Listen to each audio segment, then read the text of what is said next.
Bueno, ahora vamos a lo que sería el caso práctico de este trabajo, que es la clusterización de barrios en base a la frecuencia de delitos diaria.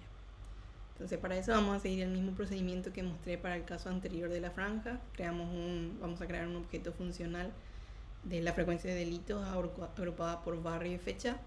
Pero primeramente vamos a ver cómo sería el gráfico de las curvas sin FDA. Entonces, primero agrupamos los datos por barrio y fecha. Después creamos la matriz en donde los barrios serían las filas, las fechas las columnas. Hacemos también la transformación de la fecha que sería la formato date. Y finalmente construimos lo que sería el gráfico de las curvas por barrio. Esto sería sin suavizado y sin hacer la transformación funcional de cada una de las curvas. Entonces acá hay un total de 48 barrios. El eje X sigue siendo también las fechas desde el 1 de enero hasta el 31 de diciembre. Y el eje Y sería la frecuencia. Como en el caso anterior, no podemos identificar muchos patrones ni tendencias, ya que las curvas están muy juntas. Máximo lo que se puede ver es que en Parque Patricia hay un pico en diciembre y que hay una de las curvas que se destaca que probablemente sea Floresta en cuanto a la frecuencia de delitos, pero más información que eso no podemos sacar sin hacer la transformación funcional. Como acá vamos a hacer el tema de la clusterización de barrios, lo hacemos primeramente con los datos en crudo para poder hacer las comparaciones. Entonces para esto vamos a identificar cuál sería el número de clúster que tenemos que usar usando el método de codo y el de silhouette. Como ven acá el método de codo se ve claramente que deberíamos usar dos clústeres y lo mismo en el gráfico de silhouette. Entonces aplicamos el clúster utilizando los dos clústeres, usando el algoritmo K-means y se le pasa la matriz definida previamente. Y así obtenemos lo que serían la asignación de clúster a cada uno de los barrios.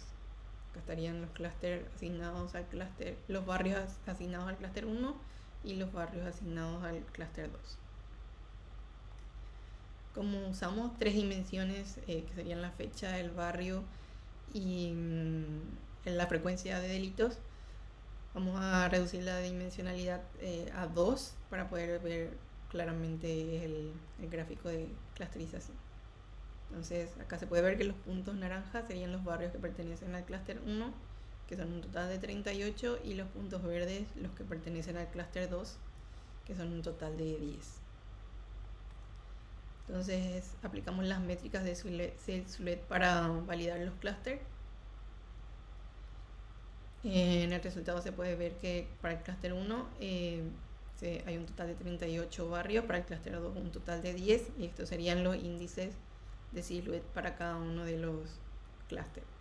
Para el primer clúster 0.60 está bastante bien. Recordemos que cuanto más cercano a 1 mejor es el índice, mejor sería la agrupación de clúster por barrio.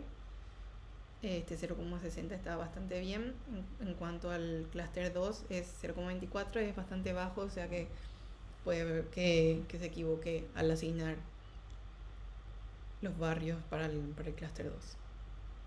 También vamos a ver el promedio general del índice, que es un total de 0.53.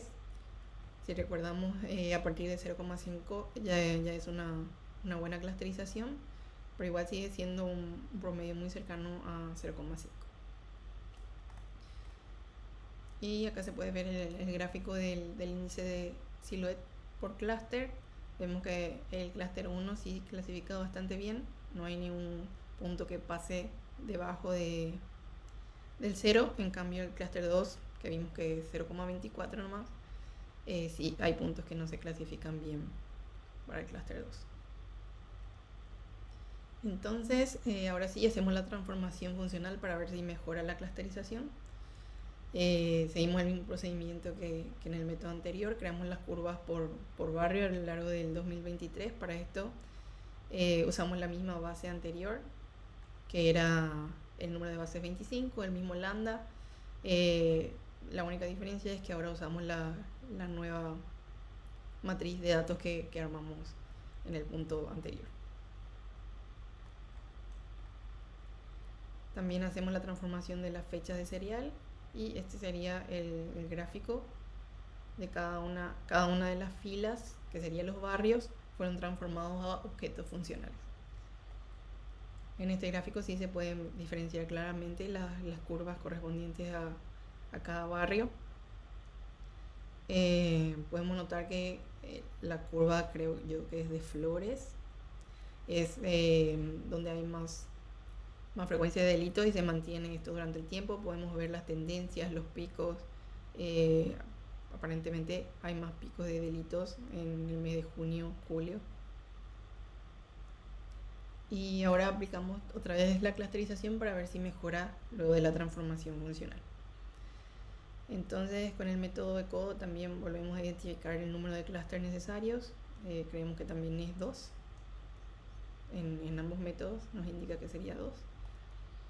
Y aplicamos la clusterización también usando k-means, pero como parámetro de entrada usamos los coeficientes de la función objetivo suavizada, pero haciendo la matriz transpuesta de esos coeficientes.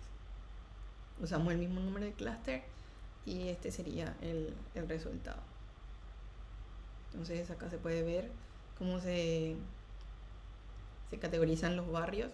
También un total de 38 barrios en el clúster 1 y 10 en el clúster 2. También calculamos la curva promedio por clúster, que sería esta curva que se ve más gruesa, haciendo el promedio de todas las curvas funcionales que pertenecen al clúster. Acá se puede ver que la curva promedio del clúster 1 sería esta y la curva promedio del clúster 2 sería esta verde, que es más gruesa. Volvemos a hacer la validación de clúster con las métricas de Silhouette. Acá podemos ver que para el clúster 1 también son 38 barrios, para el clúster 2 son 10, pero mejora mucho el índice con respecto al anterior. Si recuerdan, en el anterior era alrededor de 0,60, ahora es alrededor de 0,69, casi 70. Entonces mejora mucho el índice de clasificación de barrio para el clúster 1. Y en cuanto al segundo clúster, de 0,24 pasó a 0,39. Entonces con esto podemos demostrar que haciendo la transformación funcional los índices de clasificación para cada clúster mejoran mucho. En cuanto al índice promedio, pasó de 0,53 a 0,63. Entonces podemos concluir que el índice en general de clasificación de barrios mejoró mucho luego de la transformación funcional. Acá vemos el gráfico, ninguno de los puntos pasa debajo del eje X, que sería 0, así que está haciendo la clasificación correctamente.